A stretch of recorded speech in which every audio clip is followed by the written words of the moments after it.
Hi అండి. Summer వచ్చిందంటేనే అందరికి గుర్తొచ్చేది మామిడికాయలు. ఆ మామిడికాయలతో పెట్టుకునే ఆవకాయ పచ్చడి.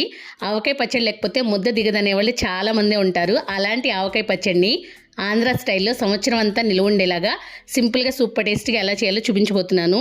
ఆవకాయ పెట్టుకోవాలంటే ఫస్ట్ చూసుకోవాల్సింది మామిడికాయలు. కొంచెం పుల్లగా ఉండి గట్టిగా ఉండే మామిడికాయలను అయితే చూస్ చేసుకోవాలి. వాటిని తీసుకుని బాగా వాష్ చేసుకుని పైన ఉండే తడి మొత్తం తుడిచేసి ఆ తర్వాత ఈ విధంగా మధ్యలోకి అయితే కట్ చేసుకోండి. టెంక ఉండేలాగానే ముక్కనైతే కట్ చేసుకోవాలి.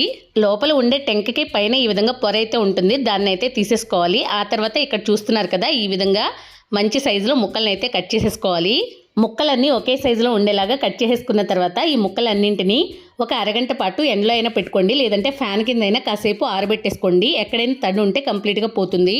ఇప్పుడు పచ్చళ్ళలోకి ఆవాలు మెంతుల పిండిని చేయడానికి స్టవ్ ఆన్ చేసి కడాయి పెట్టి మంటను లో ఫ్లేమ్లో పెట్టుకుని మనం ఏ కప్పుతో అయితే ముక్కలు కొలుచుకోవాలనుకుంటామో ఆ కప్పుతో హాఫ్ కప్పు వరకు ఆవాలు వేసుకున్న దాంట్లో పావు వంతు వరకు మెంతులను కూడా యాడ్ చేసుకుని కొంచెం దోరగా ఫ్రై చేసుకున్న తర్వాత స్టవ్ ఆఫ్ వేసుకుని కంప్లీట్గా చల్లారిపోయాక ఒక పొడిగా ఉండే మిక్సింగ్ జార్లోకి వేసుకుని 1 స్పూన్ వరకు పసుపును కూడా యాడ్ చేసుకుని మెత్తగా పౌడర్ అయితే కొట్టేసుకోవాలి.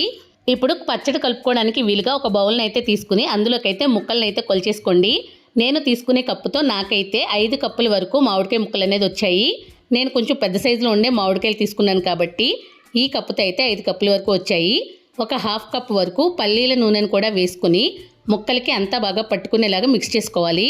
ఇప్పుడు వేరొక బౌల్ తీసుకుని అందులోకి మనం ఏ కప్పుతో అయితే మామిడికాయ ముక్కలు అనేది కొలుచుకున్నామో ఆ కప్పుతో 1.5 కప్పు వరకు కారం అయితే యాడ్ చేసుకోండి. అలాగే ఎండబెట్టి పొడి చేసిన కళ్ళుప్పుని అరకప్పు నుంచి 3/4 కప్పు వరకు మీ టేస్ట్కి తగ్గట్టుగా అడ్జస్ట్ చేసుకుని వేసుకోండి. ఆ తర్వాత ముందుగానే చేసుకున్న ఆవపిండిని 1 కప్పు వరకు యాడ్ చేసుకుని 3/4 కప్పు వరకు వెల్లుల్లి గబ్బాలను అయితే వేసుకోవాలి. 3/4 కప్పులో సగం వరకు పొట్టు తీసేసిన వెల్లుల్లి గబ్బాలు, క్రష్ చేసుకున్న వెల్లుల్లి గబ్బాలు సగం వరకు వేసుకుని అంతా కలిసేలాగా ఒకసారి అయితే బాగా మిక్స్ చేసేసుకోండి. వెల్లుల్లి అనేది పచ్చడిలో కొంచెం ఎక్కువ వేసుకుంటేనే ఫ్లేవర్ అనేది బాగుంటుంది. మీకు ఒకవేళ అంత వద్దు అనుకుంటే కొంచెం తగ్గించుకోండి. ఆ తర్వాత ఇందులోకి నూనె కలిపిన మామిడికాయ ముక్కలు కూడా వేసుకుని ఒకసారి ఉప్పు కారం అంతా బాగా పట్టేలాగా కలుపుకోవాలి. ఇలా కలుపుకున్న తర్వాత ఇప్పుడు ఇందులోకి 1.5 కప్పు వరకు పల్లి నూనెని అయితే వేసుకోండి. ముందు ఆల్రెడీ ఒక అరకప్పు వేసాం కాబట్టి ఇప్పుడు 1.5 కప్పు అయితే సరిపోతుంది. అంటే టోటల్గా 2 కప్పుల వరకు పల్లి నూనె అయితే పడుతుంది. మనం వేసిన ఆయిల్ అనేది ముక్కలకి బాగా పట్టుకునేలాగా కలుపుకున్న తర్వాత మూత పెట్టేసి 2 రోజుల పాటు పచ్చడిని పక్కన పెట్టుకుంటే బాగా ఊరుతుంది. 3వ రోజున ఓపెన్ చేసి చూపిస్తున్నాను చూడండి, ఆయిల్ ఇంకా పైకి వచ్చేసింది. ఇలా ముక్క మునిగేంత వరకు ఆయిల్ ఉంటేనే పచ్చడి అనేది ఎక్కువ రోజుల పాటు పాడవకుండా ఉంటుంది. ఈ టైంలోనే సాల్ట్ అనేది చెక్ చేసుకుని సరిపోకపోతే కొద్దిగా కలుపుకోండి. ఇలా కలుపుకొని జాడీలో కానీ సీసాలో కానీ పెట్టుకుని ఫ్రిడ్జ్లో కానీ బయట కానీ పెట్టుకుంటే చాలా రోజుల పాటు ఫ్రెష్గా ఉంటుంది.